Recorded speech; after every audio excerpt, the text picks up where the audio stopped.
আবু হুরায়রা রাদিয়াল্লাহু তাআলা আনহু বলেন, রাসূল সাল্লাল্লাহু আলাইহি সাল্লাম বলেছেন, সালাসুন মুহলিকাতুন ওয়া সালাসুন মুনজিয়াতুন।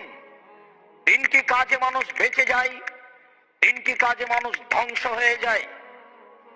ফামাল মুনজিয়াতু, যে তিনটি কাজে মানুষ বেঁচে যায় তার একটি হচ্ছে তাকওয়াল্লাহ ফি সিররি ওয়াল আলানিয়া, গোপনে ও প্রকাশ্যে আল্লাহকে ভয় করে যে সেই বেঁচে যাবে, সেই সফল হবে।